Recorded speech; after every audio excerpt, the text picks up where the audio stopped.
Hoy vamos a hablar de un hombre que incendió Atenas hasta los cimientos, pero también aparece en el Antiguo Testamento por salvar a los judíos de la aniquilación. El mismo gobernante, al que los griegos llamaban un tirano loco, era amado por su propio pueblo por ser un hombre devoto y reflexivo que cumplía la voluntad de Dios. Gobernó un imperio que fue uno de los más grandes que el mundo haya conocido. Su poder se extendía desde el Valle del Indo en el este hasta el mar Egeo y Egipto en el oeste. Desde los desiertos de Asia Central hasta las costas del norte de África, construyó palacios tan magníficos que sus ruinas te pueden dejar sin aliento. 2500 años después lanzó una invasión a Grecia con entre 100,000 y más de 1 millón de hombres y perdió. Su nombre era Jerjes, también conocido como Ahasverosh, y su influencia política y religiosa en todo el mundo antiguo es una de las más destacadas y mal entendidas de toda la historia. Y hoy vamos a hablar de todo eso, así que siéntate, relájate y bienvenido a History Camp.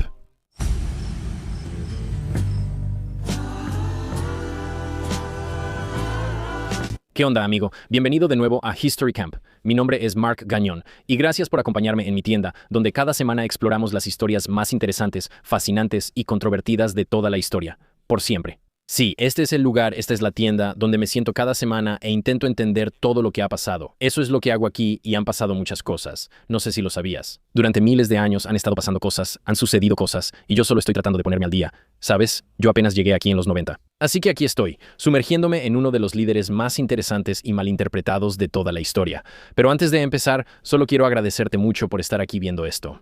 Cada vez que haces clic en el contenido, comentas, le das like, realmente haces que mis sueños se hagan realidad. Mantienes las luces encendidas en el campamento y, por supuesto, mantienes el fuego ardiendo. También quiero mandar un gran saludo a todas las personas en Patreon, patreon.com/campgañón. Ese es el santuario interno, ese es el fuego y al final es donde la gente se reúne, ¿sabes?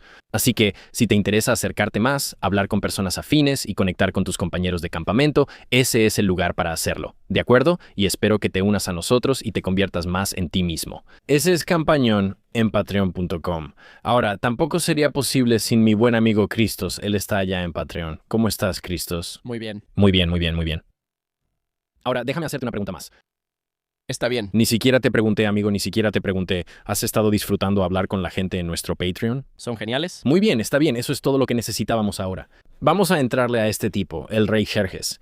Muy bien, tengo muchos comentarios. Hicimos un episodio, no recuerdo cuál fue, pero fue sobre Irán, y mucha gente decía, amigo, tienes que cubrir a Jerjes, ¿verdad? Era como un montón de comentarios una y otra vez, como, amigo, tienes que intentar, tipo, Jerjes. Así que dije, está bien, vamos, ya había escuchado el nombre antes, es un nombre genial.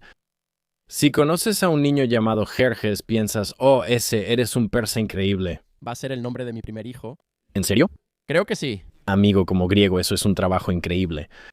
Puedo decir... No puedes hacer eso. No voy a dejar que lo hagas. Está bien, porque vamos a explicar por qué eso es gracioso más tarde. Pero básicamente este tipo, Jerjes, es, uno de los líderes más interesantes e importantes de toda la historia antigua. Y hoy vamos a ver todos los detalles de por qué. Ahora, de nuevo, no soy historiador, esto es solo mi investigación, así que si hay algo que se me pasó, por favor deja un comentario, házmelo saber. Ahora, vamos a empezar. Para entender a Jerjes, en realidad tienes que entender de dónde vino y quiénes eran sus padres y sus abuelos. Entonces, Jerjes en realidad hereda un imperio conocido como el Imperio Aqueménida, y fue, por casi todas las medidas, la primera superpotencia real en toda la historia de la humanidad. Pero, ¿de dónde viene este imperio? Bueno, todo comienza con Ciro el Grande, este es el abuelo de Jerjes, y a mediados del siglo VI, Ciro unió a los persas y los medos, conquistó Babilonia y construyó un imperio que se extendía por todo el cercano oriente. Ahora, déjenme decirles que esto es en el siglo VI a.C., así de antiguo es esto. Y Ciro era único en el sentido de que realmente era amado por la gente. Lo cual es bastante raro para los conquistadores antiguos. Ya saben, normalmente los conquistadores solo destruyen y aniquilan a toda la gente de las ciudades que están conquistando. Pero Ciro era un poco diferente, era conocido por su tolerancia. Por ejemplo, conquistó Babilonia en el año 539 a.C., y de hecho liberó al pueblo judío de su cautiverio y les permitió regresar a Jerusalén para reconstruir su templo. Y la Biblia hebrea de hecho llama a Ciro el ungido de Dios, lo que básicamente lo compara con una figura mesiánica de alguna manera. Y en la historia y teología judía y cristiana eso es algo enorme. Y después de Ciro vino Darío I, y este es el rey que básicamente llevaría el imperio a su punto máximo. Ahora, Darío era un noble persa que se casó con la hija de Ciro, Atasa. Atasa es una de las mujeres más prominentes en toda la historia persa e iraní. Y es interesante porque Darío no heredó el imperio por sangre, aunque sí pertenecía a una rama diferente de la familia aqueménida. Ahora, Darío I fue menos un conquistador y más un administrador. Dividió el imperio en diferentes provincias, llamadas satrapías, y cada una era gobernada por un sátrapa. Y básicamente respondían directamente al rey. Y esto era muy único para la época, porque normalmente el rey tenía control absoluto sobre todo. Pero esta persona, estos sátrapas, básicamente tenían control regional de diferentes partes del imperio, casi como si fueran estados de alguna manera.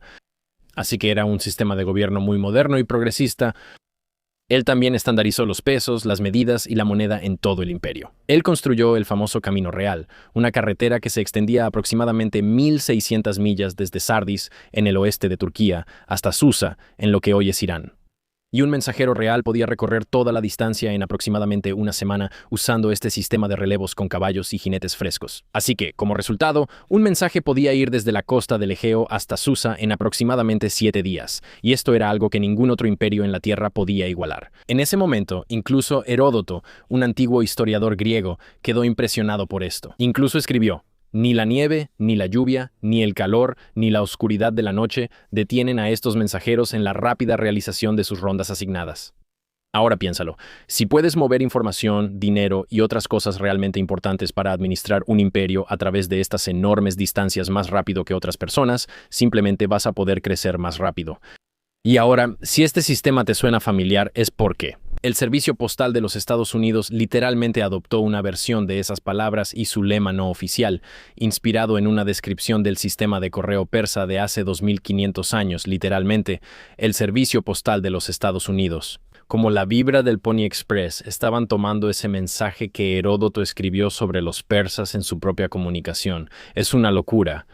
Y ahora, además de todo eso, Darío construyó Persépolis. Ahora, Persépolis no era una capital en el sentido tradicional. El imperio tenía varios centros administrativos, incluyendo Susa, Babilonia y varios otros lugares, pero Persépolis era el corazón ceremonial del imperio. Era donde el rey recibía tributo de todas las naciones bajo su dominio, donde se celebraban los grandes festivales y donde el poder absoluto de Persia se mostraba al mundo. Darío comenzó la construcción alrededor del 518 a.C.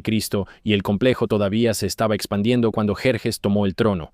Ahora, Jerjes nació alrededor del 518 a.C., aproximadamente el mismo año en que se fundó Persépolis. Su madre era Atasa, la mujer que mencionamos antes, hija de Ciro el Grande, lo que significaba que Jerjes llevaba la sangre tanto del fundador del imperio como de su más grande administrador, de todos los tiempos.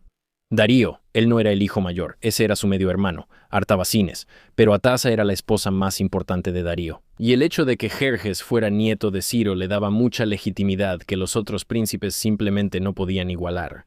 Ahora, por supuesto, en cada reino antiguo, incluso hasta hoy, la sucesión es un problema enorme. Así que cuando un monarca o un rey o un faraón, lo que sea, tiene un hijo, probablemente va a tener varias esposas. Y al final todos esos hijos serán príncipes, pero es el hijo con la línea de sangre más pura, o el hijo que es el favorito del monarca, el que finalmente va a tomar el trono. O podría haber una batalla, una guerra civil, algún tipo de asesinato, quién sabe.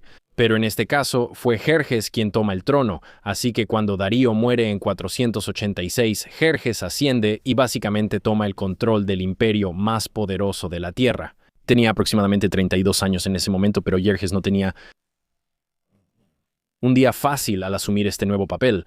No heredó exactamente un reino completamente pacífico. De hecho, heredó una especie de crisis, ¿sabes? Había dos problemas principales que Jerjes enfrentaba en el momento en que tomó el poder. El primer problema era Egipto. Verás, Egipto en ese momento se había rebelado contra el dominio persa en el año 486, y esto fue justo cuando Darío había fallecido, y la rebelión necesitaba ser aplastada antes de que pudiera inspirar a todas las demás provincias a seguir su ejemplo. Ahora, Jerjes actuó rápidamente. Para el año 484, había sofocado la revuelta egipcia con una eficiencia impresionante. Básicamente, despojó a Egipto de muchos de los privilegios que realmente había disfrutado bajo Darío e inmediatamente nombró a su hermano Agémenes como sátrapa. Este era un Jerjes que realmente entendía que los imperios se mantienen unidos tanto por la determinación como por la administración. El segundo problema era Babilonia. Babilonia había sido una joya del imperio, una ciudad antigua, rica y culturalmente significativa, que tanto Ciro como Darío habían tratado con gran respeto. Pero una vez más, Babilonia también se rebeló, posiblemente 2 veces durante los primeros años en que Jerjes tenía el trono, y la respuesta de Jerjes a esta rebelión fue extremadamente dura. Fuentes griegas y de otros lugares afirman que dañó el templo principal de Babilonia y se llevó, o incluso posiblemente destruyó, la estatua dorada de Marduk. Este era el dios principal de Babilonia, y esto habría sido visto como un acto sumamente sacrílego por los babilonios, y los estudiosos modernos siguen divididos sobre este tema hasta el día de hoy. Algunos consideran que los relatos son exageraciones o tal vez malas interpretaciones, así que el destino final de la estatua sigue siendo motivo de debate. Lo que no se debate, sin embargo, es que Jerjes trató a Babilonia de manera mucho más dura que sus predecesores, y la ciudad nunca recuperó del todo su antiguo estatus dentro del imperio, así que, básicamente, el imperio de Jerjes estaba en llamas. Y en medio de apagar esos incendios, volvió a una vieja rencilla familiar. Y esa es Grecia. Perdón, Christos ahora. En el año 490 a.C., Darío había enviado una invasión, básicamente, a través del mar Egeo para castigar a los atenienses por apoyar una revuelta en la provincia persa de Jonia. Esa invasión terminó en humillación en la batalla de Maratón, donde un ejército ateniense muy superado en número derrotó a los persas en la playa cerca de Atenas. Darío había estado planeando una segunda invasión mucho más grande justo antes de fallecer. Así que Jerjes básicamente heredó este problema, que no podía aceptar esta falta de respeto y esta especie de guerra indirecta con los atenienses. Y según Heródoto, la principal fuente griega para prácticamente todo lo que sigue en esta historia, Jerjes inicialmente no tenía ningún interés en invadir Grecia. Fue su primo, Mardonio, y otros consejeros quienes lo empujaron hacia eso, argumentando que la ofensa de Grecia al honor persa no podía quedar sin respuesta. Si dejamos que nos falten al respeto, todos nos van a faltar al respeto. Fue todo un asunto así. Heródoto incluso describe que Jerjes tenía sueños inquietantes que lo empujaban hacia la invasión, como si los propios dioses le exigieran que hiciera esto. Ahora, tenemos que hacer una pausa rápida aquí porque tenemos que hablar sobre Heródoto. Básicamente, él es la razón por la que sabemos la mayor parte de lo que sabemos sobre Jerjes, pero también es la razón por la que mucho de lo que sabemos podría estar equivocado. Verás, Heródoto escribió sus historias a mediados del siglo V a.C.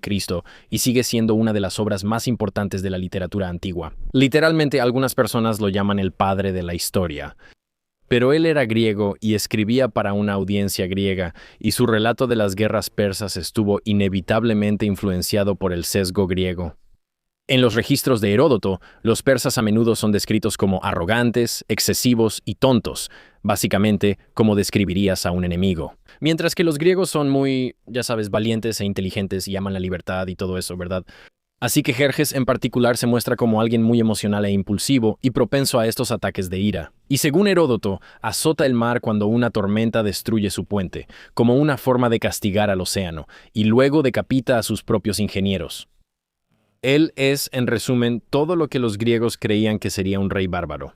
Quiero decir, si has visto la película 300, entonces conoces al rey Jerjes como ese tirano gritón que lanza oleadas de soldados contra 300 espartanos. Y ya sabes, por eso existe esa representación, porque es producto de la propaganda griega y está filtrada a través de 25 siglos de narración occidental. ¿Verdad?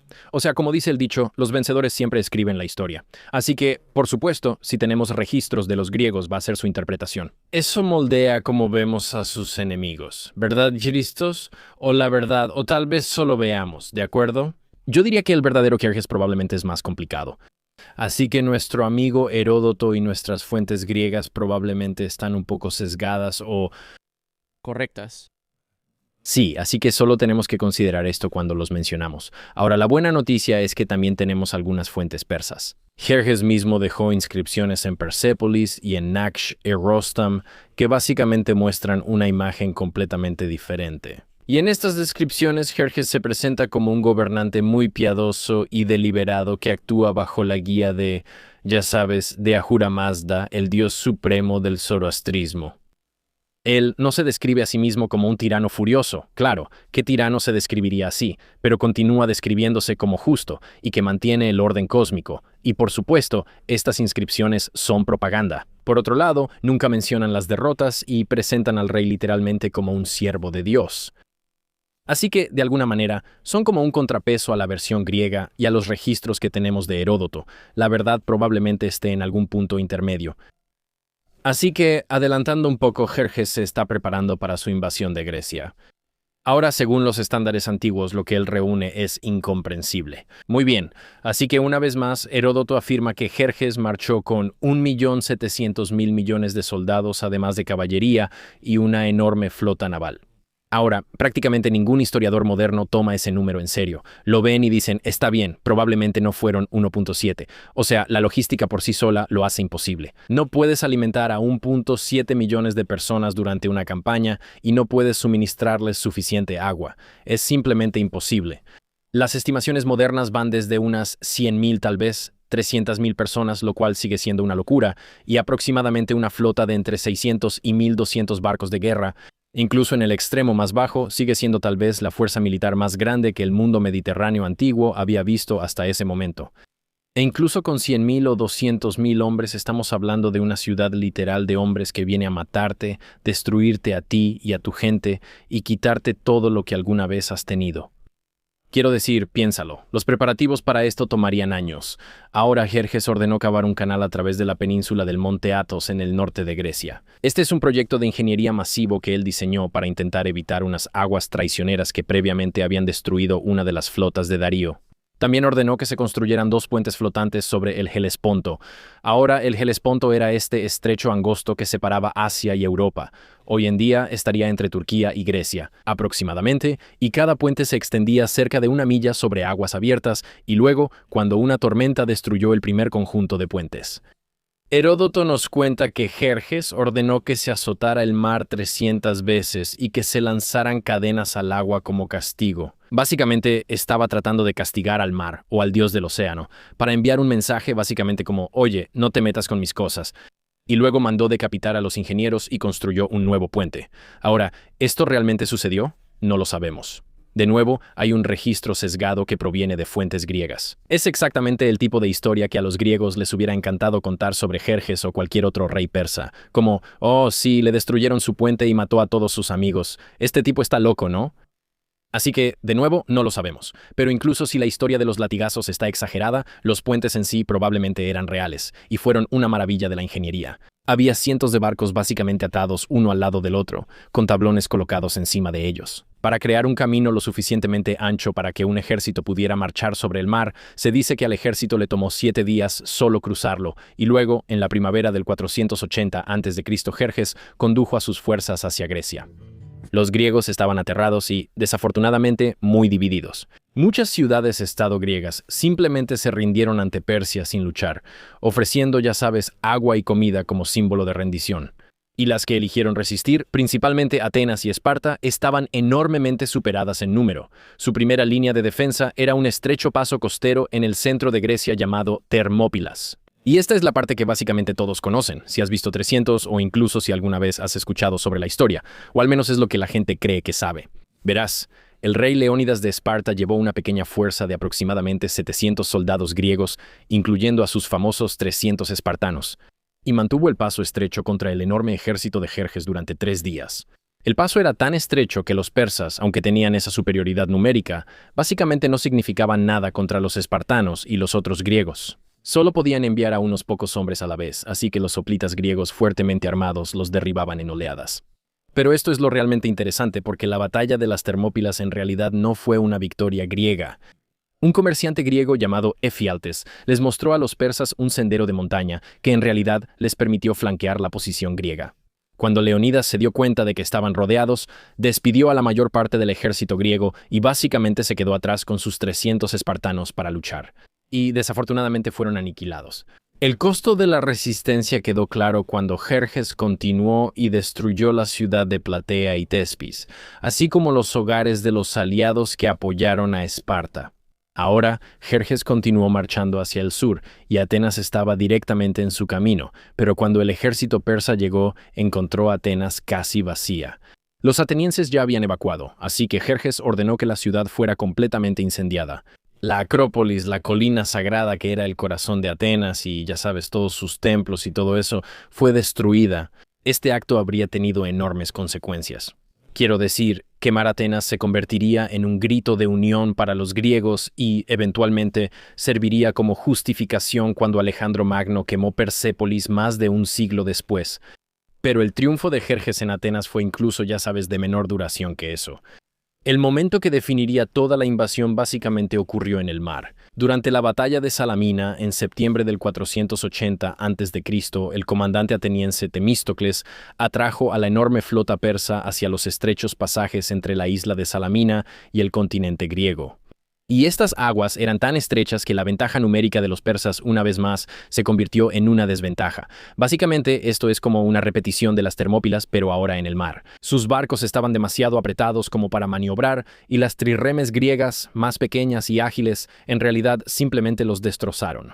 Heródoto nos cuenta que Jerjes observó la batalla desde un trono de oro instalado en la orilla, literalmente sentado en tierra, mirando el océano, y a todas sus tropas luchando. Y de hecho, presenció la destrucción de su armada en tiempo real. Ahora, si ese detalle específico es cierto o no, no lo sabemos, pero el resultado fue devastador. Jerjes perdió aproximadamente un tercio de su flota en una sola tarde. Ahora, con la flota paralizada y sus líneas de suministro en riesgo, Jerjes hizo lo racional, redujo sus pérdidas y llevó el núcleo de su ejército de regreso a casa. Dejó atrás una gran fuerza bajo el mando de su general Mardonio para continuar la campaña. Pero al año siguiente, en la batalla de Platea en 479, un ejército griego combinado derrotó de manera decisiva a Mardonio y sus fuerzas. El propio Mardonio fue asesinado. Y ese mismo día, o quizás en unos días, la flota griega destruyó lo que quedaba de la armada persa en la batalla de Mícala, en la costa de Asia Menor. La invasión griega había terminado oficialmente y Jerjes y sus esfuerzos habían fracasado. Pero la verdad es que la invasión griega de Jerjes, por dramática que fuera, ocupó solo unos pocos años de un reinado que duró más de 2 décadas. Y cuando ves en qué pasó la mayor parte de su tiempo Jerjes, no fue en conquistas ni en guerras, sino en realidad construyendo. Verás, Jerjes invirtió enormes recursos en completar y expandir Persépolis de nuevo, esta capital ceremonial que su padre había comenzado a construir él mismo, y lo que construyó allí fue realmente asombroso. Así que la puerta de todas las naciones, a veces llamada la puerta de Jerjes, era esta enorme entrada ceremonial al complejo de Persépolis. 2 enormes toros de piedra flanqueaban la puerta occidental. Esta enorme criatura alada con cabeza humana y cuerpo de toro custodiaba la entrada oriental, y una inscripción gigante estaba tallada en la piedra, y dice: el rey Jerjes dice, por el favor de Ahura Mazda, de nuevo, el rey del zoroastrismo, yo construí esta puerta de todas las naciones. Muchas otras cosas hermosas fueron construidas en Persépolis, que yo construí y que mi padre construyó. Así que literalmente es como decir, esto está increíble, yo lo hice, mi papá lo hizo, y así es como es. Y ya sabes, como todo monarca antiguo tienes que ponerle tu nombre. Así que todo dignatario visitante, toda persona que traía tributo, ya sabes, si alguien quería hacer negocios, tenía que pasar y atravesar la puerta. Y esto era un recordatorio deliberado de que estaban entrando. La presencia del gran jefe, el rey de reyes, Jerjes en persona. Quiero decir, imagina entrar a Persépolis durante un antiguo festival de Año Nuevo de Nauruz. Y ya sabes, Nauruz es una celebración más cultural que religiosa. Así que básicamente un montón de personas diferentes se reunían para celebrar el nacimiento del Año Nuevo. Y como puedes imaginar, la celebración de Nauruz más impresionante y grandiosa estaba justo en el corazón de Persépolis. Así que tendrías delegados de cada nación desfilando por la puerta con sus vestimentas tradicionales, ya sabes, túnicas babilónicas. O ya sabes, cada quien tendría su propio atuendo diferente. Los etíopes tendrían el marfil, habría incienso y carne asada, ya sabes, toda esta gente diferente hablando distintos idiomas con esas columnas enormes. Y no era solo un palacio. Era como una declaración, era como decir, tenemos los mejores festivales. Es todo lo que puedas imaginar ahora, ¿verdad? Es lo que harías si tuvieras, ya sabes, como Times Square en Año Nuevo, justo en el corazón de la ciudad de Nueva York. Tienes a todos reuniéndose, tratando de lucirse, y esto es lo que hacían incluso en aquel entonces. Jerjes también comenzó la construcción de lo que se conoce como el Salón de las 100 Columnas, también conocido como el Salón del Trono, que, cuando se terminó, fue una de las estructuras techadas más grandes de todo el mundo antiguo, con 100 columnas de piedra cada una de más de 18 metros de altura, sosteniendo este techo enorme hecho de madera de cedro. Las puertas estaban talladas con estos diseños elaborados, mostrando al rey combatiendo contra estas bestias míticas. Y, ya sabes, esto era una representación visual del papel del rey como protector del orden cósmico, por así decirlo. Él también amplió la Apadana, que es el nombre del gran salón de audiencias que su padre había comenzado a construir. Él añadió a sus magníficos relieves que representaban imágenes de todas las naciones del imperio, rindiendo tributo al pueblo persa y al rey persa. Y estos relieves o diseños más bien son algunos de los mejores ejemplos sobrevivientes del arte aqueménida, y nos dicen algo realmente crucial sobre cómo los persas veían su imperio. A diferencia de los asirios, cuyos relieves en los palacios glorificaban la conquista y la brutalidad, los relieves de Persópolis mostraban a personas viniendo voluntariamente, trayendo regalos, ofreciendo cosas de su tierra natal, vestidos con su propia ropa tradicional. Y el mensaje aquí era que este es un imperio que valoraba la cooperación y la diplomacia, no solo la dominación y la conquista. Ahora, si esto era realmente cierto, o si era propaganda creada por Jerjes y su corte real, para básicamente presentarse a sí mismo, ya sabes, de una manera más diplomática e ilustrada. Esa es una pregunta diferente, pero de cualquier manera, el arte es extremadamente sofisticado y deliberado para tratar de presentar esta imagen. Jerjes también construyó extensamente en las ciudades de Susa y en Naxerostam, donde su tumba final fue tallada en la cara rocosa de este enorme acantilado junto a las tumbas de sus predecesores, incluido Darío. Ahora, vale la pena mencionar aquí que la mayor parte de lo que sabemos sobre Jerjes como constructor no proviene de fuentes escritas. En realidad, proviene de los diseños y las excavaciones arqueológicas en estos sitios, y las propias piedras funcionan como los mejores registros. El punto es este: si conoces a Jerjes por las guerras greco-persas, tal vez solo estés viendo como el 10% de quién era este tipo. De nuevo, él sí participó en estas guerras, ya sabes, ganó algunas batallas, pero al final perdió estos conflictos. Pero eso es solo unos pocos años de más de 20 años de gobierno. Para su propio pueblo, él era un constructor que estaba creando estas ciudades enormes y estas estructuras gigantes. Fue un mecenas del arte y la arquitectura, y un rey que expandió la infraestructura física y cultural de uno de los imperios más grandes de la Tierra, hasta ese momento. Ahora, en este punto, probablemente hayas oído hablar de Jerjes por, ya sabes, la película 300, o quizás lo conozcas por otro episodio que hicimos aquí en History Camp, o tal vez lo conozcas por una clase que tomaste en la universidad. Pero también podrías haber oído hablar de él en la Biblia, como en el libro de Esther. Bien, en la Biblia hebrea o el Antiguo Testamento probablemente hayas escuchado la historia de Ásaro. Este fue un gran rey persa que gobernó sobre 127 provincias desde la India hasta Etiopía. Ahora, en la historia, Ásaro organiza un banquete lujoso, se deshace de su reina Vasti por negarse a venir a bailar para él y sus invitados. Y así, eventualmente, él va y se casa con una joven judía llamada Esther, quien, por su seguridad, ha ocultado su identidad judía. Cuando el hombre de confianza del rey, este sujeto llamado Hamún, planea exterminar a todos los judíos del imperio, Esther revela su identidad al rey y lo convence de detener a Hamún y su complot para salvar a su pueblo. Los judíos son entonces salvados, Hamún es ejecutado y el evento se conmemora en la festividad judía de Purim. Ahora, aquí está lo interesante. La mayoría de los estudiosos creen que Ahasaro es en realidad el rey Jerjes. Un pequeño número de estudiosos ha sugerido otras identificaciones, pero estas siguen siendo opiniones minoritarias en comparación con la teoría del rey Jerjes, y la evidencia es bastante sólida. El nombre hebreo de Ahasaro es ampliamente considerado como una adaptación hebrea del antiguo nombre persa Keshaersha, que es la forma persa de Jerjes. El nombre griego Jerjes proviene del mismo original persa, solo que filtrado, ya sabes, por el alfabeto griego y, básicamente, el idioma griego en lugar del hebreo.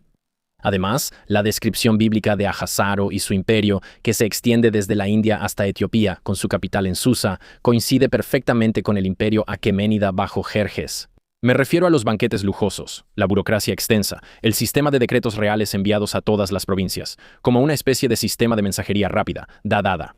Todo eso encaja con lo que sabemos sobre Jerjes y la corte persa de esa época. La línea de tiempo también coincide aquí. El libro de Esther sitúa sus eventos en el tercer año del reinado de Ahasverosh para el banquete inicial y en el séptimo año para la elección de Esther como reina, lo que correspondería aproximadamente del 483 al 479 a.C. durante el reinado de Jerjes. De manera intrigante, esa brecha entre el tercer y el séptimo año es exactamente cuando Jerjes estuvo ausente, liderando su invasión a Grecia. Algunos estudiosos han sugerido que la búsqueda de una nueva reina comenzó después del regreso de Jerjes de su fallida campaña griega, lo que explicaría perfectamente el momento. Pero, y esto es importante, no todos los estudiosos están de acuerdo con esto, y la identificación no está exenta de problemas. Por ejemplo, el libro de Esther no tiene corroboración en los registros persas. No hay mención de una reina llamada Esther o Vasti en ninguna inscripción persa, aunque francamente eso no es necesariamente sorprendente. Muchas inscripciones reales persas no suelen hablar de la vida personal del rey y, ya sabes, de su romance de esa manera. Heródoto, el historiador griego, nombró a la reina de Jerjes como Amestris, no Esther o Vasti. Aunque algunos estudiosos han intentado conectar a Amestris con, ya sabes, algunos de estos otros nombres como Esther o Vasti a través de algunos estudios lingüísticos, pero, de nuevo, no es realmente concluyente. También hay controversias históricas, así que, por ejemplo, el libro de Esther describe a Asuero emitiendo un decreto que permite a los judíos defenderse y matar a sus enemigos en todo el imperio. Esto habría sido un evento masivo en todo el imperio que habría dejado algún rastro en los registros persas o griegos. Pero no hay nada. La historia tiene características literarias como estos giros dramáticos y nombres simbólicos y casi como una estructura de trama que esperarías de un libro o como una novela o algo así. Eso ha llevado a muchos estudiosos a considerar a Esther como una novela histórica, una historia ambientada en un mundo real, pero que está moldeada como un relato de origen festivo para esta celebración de Purim, en lugar de ser un evento real. De nuevo, esto es algo que los historiadores discuten y debaten actualmente, dado el supuesto alcance de los eventos, este decreto a nivel imperial, las matanzas masivas y este giro de último minuto, y llegar justo al límite y luego salvar el día en el último segundo. Y el silencio tanto de las fuentes persas como griegas sobre todo esto es uno de los argumentos más fuertes para, ya sabes, básicamente ir en contra de la versión de Jerjes en el libro de Esther. Ahora, el consenso académico, si es que existe tal cosa, es algo así. El libro de Esther está ambientado, ya sabes, en un contexto en general preciso de una corte persa bajo Jerjes, y Asuero es casi con toda seguridad una representación de Jerjes. Pero los eventos específicos de la historia, el complot contra los judíos y la intervención de Esther, los asesinatos, podrían ser algún tipo de elaboración literaria más que un relato histórico estrictamente documentado. El libro puede conservar recuerdos genuinos de cómo era ser judío en el imperio persa en el siglo VI a.C. o algo así, pero envuelto en un marco narrativo diseñado para explicar y celebrar el festival de Purim. Lo que no se debate es el impacto cultural. Purim sigue siendo una de las festividades más alegres en el calendario judío. De hecho, fui a Purim en Williamsburg el año pasado. Llegué. Es una fiesta enorme. Hay luces y camiones con música. Es una celebración de la supervivencia y de una comunidad salvada de la destrucción en el último minuto, todo eso. Y en el corazón de esa celebración está un rey persa que, ya sea que los detalles sean históricos o literarios, representa la compleja relación entre la diáspora judía y el imperio que los gobernó y en ocasiones incluso pudo haberlos protegido. Así que, solo un detalle interesante, y creo que vale la pena mencionarlo si vamos a hacer un episodio sobre Jerjes. La religión es una parte enorme del reinado de Jerjes. Él estaba muy a favor de la libertad religiosa, e incluso se le menciona en la Biblia cristiana y en el Antiguo Testamento hebreo judío. Pero ahora echemos un vistazo al acto final de la vida de Jerjes. Después de su campaña griega, Jerjes en gran medida se retiró del aventurerismo militar. Él ya no salía a campañas, y los últimos 15 años más o menos de su reinado están bastante mal documentados.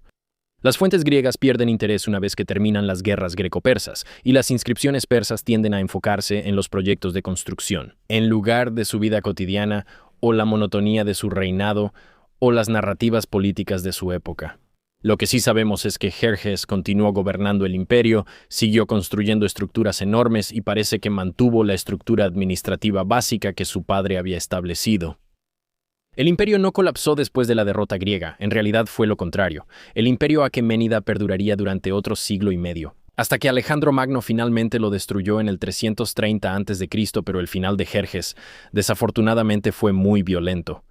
En el 465 a.C. Jerjes fue asesinado en su propio palacio, y los detalles aquí, una vez más, variarán dependiendo de las fuentes. Tasio, un médico griego que más tarde sirvió en la corte persa y escribió una historia llamada Pérsica, nos da el relato más detallado. Aunque Ticio generalmente se considera menos confiable que Heródoto, según la versión más común de la historia, esto es básicamente lo que sucede. Muy bien, el comandante de la Guardia Real, básicamente este tipo llamado Artabano, conspiró para matar al rey. Algunos relatos dicen que Artabano asesinó a Jerjes en su cama durante la noche. Otros ofrecen una conspiración más elaborada que involucra eunucos e intrigas palaciegas, e incluso Aristóteles cuenta otra versión en la que el príncipe Darío, quien era el hijo mayor de Jerjes, fue asesinado primero, y luego Jerjes, lo cual es una inversión de la secuencia normal de los acontecimientos. De cualquier manera, estos relatos contradictorios sobre la muerte de Jerjes nos recuerdan lo confusa que se vuelve la historia cuando diferentes fuentes tienen una agenda. Honestamente, es un poco como funciona todavía hoy en día la prensa. La historia que nos cuentan realmente depende de quién la cuenta, cuándo y por qué. Lo que sucedió después fue, desafortunadamente, una sangrienta lucha por el poder. Al parecer, Artabano intentó manipular la sucesión, posiblemente tratando de tomar el trono él mismo. Según se informa, le dijo al hijo de Jerjes, Artajerjes, que el asesinato había sido cometido por su hermano, el príncipe Darío, lo que llevó a Artajerjes a matar a su propio hermano. ¿Ves lo que está pasando? El guardaespaldas asesina a Jerjes y luego le dice al príncipe, básicamente, oye, en realidad fue uno de los otros príncipes, deberías deshacerte de él. Entonces, cuando Artajerjes finalmente descubre la verdad, mata a Artabano. O sea, es como... ¡qué desastre! Y luego Artajerjes I toma el trono y gobernaría por más de 40 años. De hecho, él es el rey persa que aparece con más frecuencia en los libros posteriores de la Biblia hebrea, como el libro de Esdras y Nehemías. Ambos mencionan a Artajerjes en relación con la reconstrucción de Jerusalén, y luego Jerjes fue enterrado en Nacherostam. Esto es básicamente como una tumba tallada en la cara de un acantilado junto a su padre, Darío. La fachada de la tumba muestra al rey de pie sobre una plataforma sostenida por representantes de todos los pueblos de su imperio, con el símbolo alado de Ahura Mazda. Nuevamente, ese dios del zoroastrismo, flotando arriba, y una declaración final de legitimidad y favor divino, básicamente congelada por la eternidad. La imagen del rey oriental tiránico ahogándose en lujos mientras sus súbditos sufren se convirtió en un estereotipo en el pensamiento europeo. Y creo que mucho de esto viene de Heródoto, fuentes griegas, el legado de Jerjes, probablemente la Biblia hasta cierto punto, y por supuesto, Alejandro Magno. Ya sabes, si él va a destruir un reino, necesitamos tener una buena justificación. Así que, como resultado, mucho de nuestro entendimiento sobre Jerjes ha sido enmarcado bajo esta perspectiva, pero la investigación moderna ha estado cuestionando esa narrativa desde hace mucho tiempo. El imperio aqueménida, lejos de ser solo, ya sabes, una tiranía brutal, fue en muchos sentidos uno de los gobiernos a gran escala más progresistas de la antigüedad. Quiero decir, practicaba en su mayoría la tolerancia religiosa, permitía que las personas dentro del imperio mantuvieran su propio idioma y costumbres, y su gobierno local. Construía caminos, tenía un sistema postal y estandarizó el comercio y la acuñación de monedas y todo ese tipo de cosas. Y realmente mantuvo una paz relativa a lo largo de un territorio enorme que iba desde el río Indo hasta el mar Egeo. Algunos escritores modernos incluso han elogiado las políticas de los aqueménidas, como permitir que sus súbditos conservaran su idioma y sus propias religiones. Como un antepasado lejano de ideas posteriores sobre el pluralismo imperial, los derechos humanos y todo ese tipo de cosas, ahora eso podría estar exagerado, pero sí resalta lo diferente que podía verse el gobierno persa en comparación con muchas ciudades-estado griegas, donde la democracia estaba limitada solo a los hombres que tenían tierras y la esclavitud estaba en todas partes. Ese tipo de cosas ahora, esto no significa que Persia fuera un estado liberal moderno, pero sí significa que Europa, bueno, la gente de allá, mala, nos dice mucho más sobre cómo la política posterior fue escrita para audiencias estadounidenses y europeas. Y Jerjes mismo no era ni el monstruo que describen los griegos, ni el rey perfecto que hacía la voluntad de Dios como él afirmaba. Él era un gobernante de este enorme imperio y estaba lidiando con rebeliones y conquistas, guerras y construcciones, políticas religiosas y todo tipo de cosas, y por supuesto, asesinatos. Y estaba haciendo todo eso al mismo tiempo. Así que, por supuesto, tomó decisiones que a veces fueron buenas y otras que fueron terribles. Ganó algunas batallas, perdió otras. Como cualquier líder antiguo, no es solo de una manera, en otras palabras, era humano. Y desafortunadamente con Jerjes siendo reducido a una caricatura, el villano para los griegos, ¿verdad, Cristos? Definitivamente. Los griegos necesitaban un tirano para que su victoria tuviera realmente significado, ¿verdad? Si Alejandro Magno va a entrar ahí y destruir toda una ciudad, tienen que ser malas personas. La Biblia necesita un rey poderoso para que el valor de Esther parezca tan extraordinario. Hollywood necesita un espectáculo. Y como resultado, debajo de todas esas capas de narración está el verdadero rey, el tipo que realmente construyó esta enorme puerta de todas las naciones y organizó estos festivales masivos. Y rezó a Ahura Mazda, la deidad zoroastriana. Y mucho de eso casi se perdió. Y quizá esa sea la lección, que la historia, como sabemos, no pertenece a las personas que la viven. Pertenece a las personas que la cuentan, y normalmente esas son las personas que ganan. Así que quizá es momento de que intentemos, ya sabes, escuchar a las personas reales. Pero eso, amigos míos, es una historia resumida de la vida del rey persa, Jerjes. Quiero decir, bastante interesante. Creso, ¿tienes una apreciación diferente por este tipo que intentó destruirte a ti y a toda tu gente? Bueno, lo derrotamos. Quiero decir, tenemos que regresar. Sí, está bien, más o menos. Perdiste una Termópilas. No vas a ganar todas. Me gusta eso, me gusta que te derrotó un traidor, uno de los tuyos, que los vendió. ¿Ves? Eso es lo que se necesitó. De verdad, a veces los tuyos mismos te derrotan, ¿sabes qué? O sea, eso es una locura, maldita sea, eso es increíble. Intenté decírtelo. ¿Verdad? Mira eso.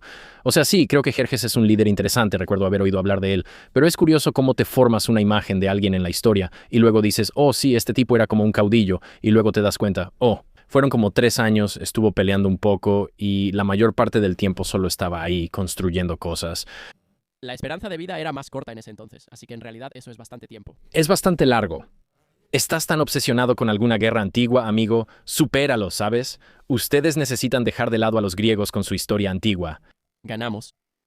Está bien. ¿Qué opinan ustedes? Si eres griego, dime, ¿Crisos está loco aquí? Si eres persa, dime qué tan tonto es Cristos. De cualquier manera, mientras estén debatiendo sobre ti, eso ya sabes me hace sonreír. De todos modos van a decir que ya terminé. Te lo dije, veo las inscripciones de IA como los comentarios del episodio y es como lo número 1. Es como un discurso severo y negativo sobre las continuas intervenciones de Cristos. Pero la IA sí piensa que soy copresentador, lo cual está bien. O sea, básicamente lo eres. Mira, míranos. Nunca tendrás una cámara mientras yo viva, pero no está mal. Tenemos una cámara justo aquí. No, creo que está rota. Estoy casi seguro de que está rota. De todos modos, por favor, deja un comentario, dime qué piensas. Si les gusta más el contenido de historia, buenas noticias. Hacemos estos episodios cada semana. También tenemos el campamento religioso, donde profundizamos en todos los temas religiosos del momento. También hacemos Campamento Gañón, el canal principal, donde profundizamos en todo tipo de cosas locas y entrevistas con personas, mucho más inteligentes que yo. Y luego, por supuesto, tenemos Patreon, patreon.com/Camp Gañón, tenemos el sitio de mercancía del campamento Camp RD, también estoy de gira Mark Gañón en vivo. Voy a visitar varios lugares a finales de este año con una hora completamente nueva que realmente espero que les guste. Y como siempre, si solo te gusta History Camp, buenas noticias. Hacemos esto cada semana y los veré a todos en el futuro para hablar del pasado. Paz.